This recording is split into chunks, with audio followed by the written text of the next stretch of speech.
Hello there, you're watching the Daily Bulletin of Into Vietnam, presented to you by VITV channel. Top stories of the day.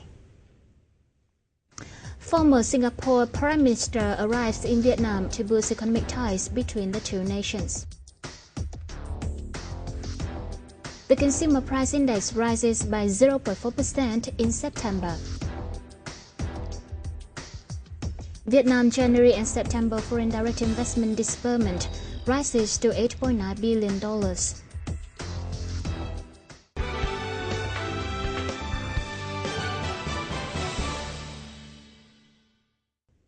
Former Singapore Prime Minister arrives in Vietnam on a visit aiming to boost economic ties between the two nations.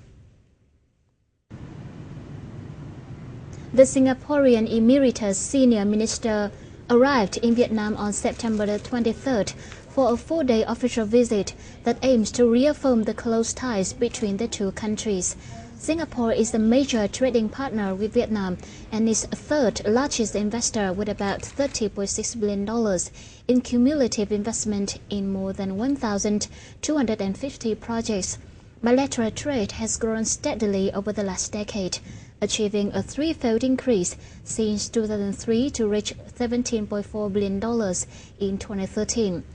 The former Prime Minister made a trip to Vietnam-Singapore Industrial Park in Bắc Ninh Province, one of the 5 such business parks set up by the Singaporean government-linked Sembcorp and Vietnamese partner. The 7,000 square meter park opened in 2007. Today, it is home to 51 projects employing more than 140,000 workers, with plans for further expansion. Và cho đến nay thì khu công nghiệp này đã thu hút được trên 1 tỷ đô la Mỹ với nhiều nhà đầu tư chiến lược như là Microsoft, rồi như là Pepsi Cola và rất là nhiều các cái công ty mà có tiêu biểu khác. Và tỉnh Bắc Ninh là một trong tỉnh mà tiêu biểu ở phía Bắc Việt Nam trong thu hút đầu tư nước ngoài và đóng góp chung cho cái sự phát triển về công nghiệp của Việt Nam. Singapore companies have been active in Vietnam, including the city-state top brands such as Keppel Land, Escort Group, CapitaLand, Banyan Tree, and Neptune Orient Lines Group. The former Prime Minister is scheduled to meet with the party's General Secretary Nguyễn Phú Trọng and President Trương Tấn Sang before leaving for Ho Chi Minh City on September the 24th.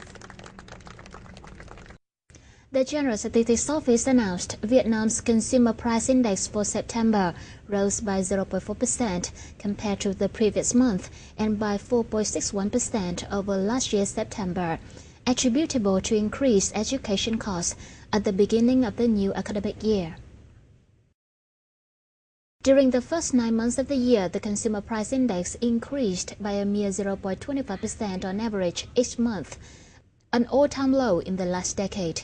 In September, 9 out of 11 commodity groups recorded price hikes between 0.21% and 6.38%, with the highest increase for education and the lowest for home equipment and utensils. Housing and construction materials and transportation services saw their prices drop during this month. The implementation of the 2014-2015 tuition fee increase in some localities, rapid price hikes in southern provinces, and soaring prices for food and entertainment services over the 4-day Independence Day vacation were behind this month's CPI increase. It is forecast that October will see a similar CPI rise as prices for consumer goods and food will increase slightly. Foreign investor has plowed an estimated $8.9 billion in Vietnam-based projects during the first 9 months of this year, up 3.2% from 1 year earlier. However, the Planning and Investment Ministry-run Foreign Investment Department said in a report, new investment pledges in the January-September period is down by 17.8% from 1 year earlier to an estimated $7.64 billion. According to the United Nations Conference on Trade and Development, competing with new frontier markets such as Myanmar and Cambodia, Vietnam received $11.5 billion in FDI in 2013, near the $11.7 billion poured into Malaysia, one of the top 5 host countries in East and Southeast Asia. Foreign direct investment inflows into Vietnam could reach $11.5 billion to $12 billion for the whole of 2014, below the country's requirement for funding infrastructure projects based on a government projection.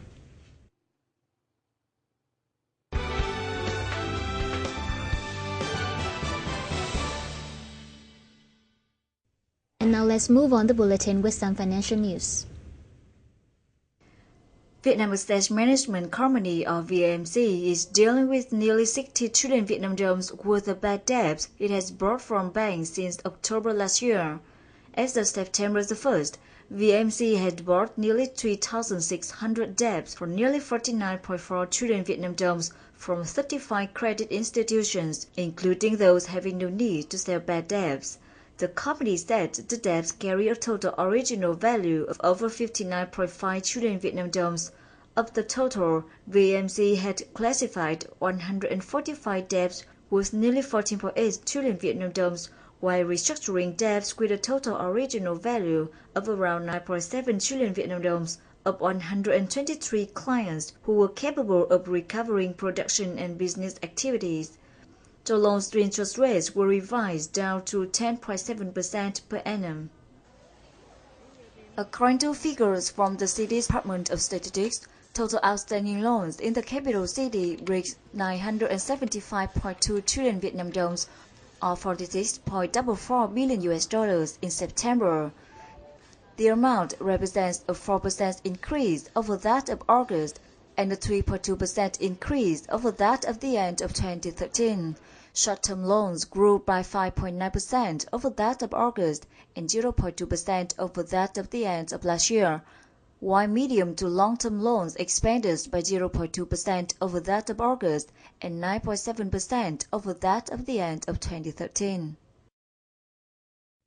Vietnam has not only tackled a deficit but generated a trade surplus with Chile since the free trade agreement between the two countries came into effect on January 1, 2014. The Vietnamese Trade Office in America reported Vietnam export to Chile skyrocketed 102% to more than $250 million in the first 7 months of this year, while its import rose 12% to $203 million. The Vietnam-Chile Free Trade Agreement has opened the door for Vietnamese products to penetrate Chile and other markets in Latin America. Under the deal, Chile will remove tariffs on 99.62% of tax lines for 10 years, 83.54% of which, or 81.8% of Vietnamese total export earnings to Chile, enjoy a zero tax rate as soon as the agreement comes into effect. Meanwhile, 537 tax lines, making up 6.96% of the total tax line and 4.6% of Vietnam export value to Chile, will be slashed to zero within the 5 years after the agreement is effective.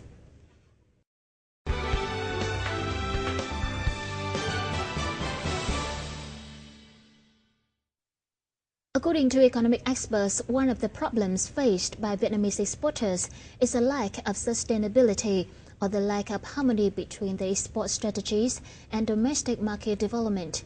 Therefore, to take advantage of competitive advantages of the coming free and bilateral trade agreements, it is necessary for both local enterprises to erase the gap between production for exports and the production of domestic consumption. More to follow. According to a representative of the Nam Thai Son Import-Export Joint Stock Committee, trade barriers are protection measures used by any country for domestic products against foreign imported goods. As such, exporters of Vietnam who want to expand their markets have to find ways to adapt those barriers by attracting product quality and allocating markets appropriately. However, that is what Vietnamese enterprises cannot perform. It is said that if a company does not find a solution before the free trade agreements are signed, it will not only take advantage of incentives to expand export markets, but it may also lose domestic markets, which will be even more difficult. Các doanh nghiệp Việt Nam hiện tại họ chưa chuẩn bị nhiều lắm trong cái việc mà khi mà những cái rào cản được gỡ bỏ. Vì trong suốt thời gian rào cản được dựng lên, doanh nghiệp Việt Nam họ đã quen với việc làm thị trường nội địa rồi. Cái việc trở lại thị trường xuất khẩu là một cái sự chuẩn bị, phải có sự chuẩn bị từ nhân lực, từ công nghệ, từ thiết bị và từ con người. For years, Vietnam's agricultural, forestry, and fishery products have competed on mainly prices and quantity. With such a practice, Vietnam's products like seafood are always faced with market risks. In fact, these items are of low value and can be easily affected by export market volatility. Now a challenge posed is that Vietnam exporters have to diversify markets. Economic experts said that domestic market development is one of the best options. Bên cạnh thúc đẩy phát triển thị trường xuất khẩu, thì đồng thời ITBC cũng hướng các doanh nghiệp và giúp các doanh nghiệp xuất khẩu tại chỗ, xuất khẩu sản phẩm vào các bán sản phẩm nguyên liệu cho vào các vào các khu vực của doanh nghiệp FDI.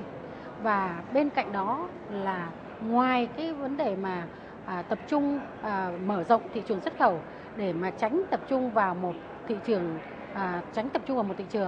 thì ITBC cũng định hướng thêm các doanh nghiệp là phải mở rộng thị trường nội địa. Và trong cái khó khăn hiện nay của các cái doanh nghiệp là cái sản phẩm của các cái doanh nghiệp nội địa chưa cạnh tranh được với sản phẩm của nước ngoài, và đặc biệt là ngay cả cái sản phẩm của các cái doanh nghiệp FDI sản xuất ra để mà xuất khẩu. According to experts, there should be systematic changes to have an advanced manufacturing industry, creating a platform for exporters. There will be no difference between local products and products for export. There will be a single production base to serve all markets and based on sustainability of production of goods within the country. Để mà bảo đảm cái sự bền vững của cái xuất khẩu tiêu Việt Nam cũng như một số ngành nông sản khác thì cái vấn đề quan trọng nhất ở đây là vấn đề quy hoạch vùng và cái vấn đề mà ngay từ cái khâu sản xuất ấy, thì chúng ta phải đảm bảo cái tính bền vững của cái sản phẩm hàng hóa đó, như việc hạn chế dùng phân hóa học, rồi tăng cường sử dụng phân hữu cơ. Thứ hai là công tác bảo quản từ khi thu hoạch cho đến khi mà đưa vào khâu chế biến. Thì những cái khâu này nếu khi chúng ta càng quản lý chặt chuẩn bao nhiêu và người ta đang đi theo xu hướng là xuất xứ địa lý của cái sản phẩm hàng hóa đó, mà chứng chỉ địa lý đó, nếu mà khi chúng ta làm tốt điều này thì ở nước ngoài người ta sẽ tin hơn và cái giá cả chắc chắn sẽ tốt hơn. Ultimately, markets show purchasing power, and Vietnamese exporters have no reason to distinguish between their markets. In fact, with a population of over 90 million people and being a dynamic economy in the Asia-Pacific, Vietnam has been an attractive market for foreign investors for long. However, during the same period, Vietnamese businesses have seemed thrilled with export markets but forgot the domestic market. Perhaps it is time now to see what they have missed.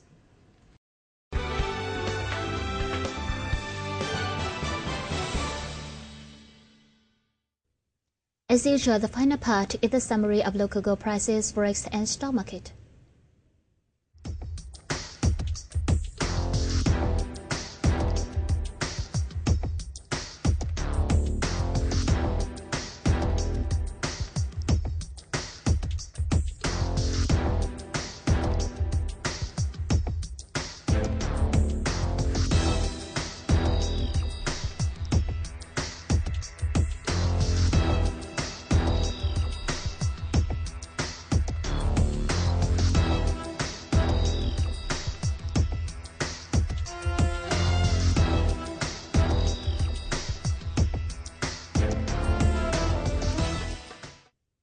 Well, that's the end of the series. Thank you so much for your time. We'll see you soon and goodbye for now.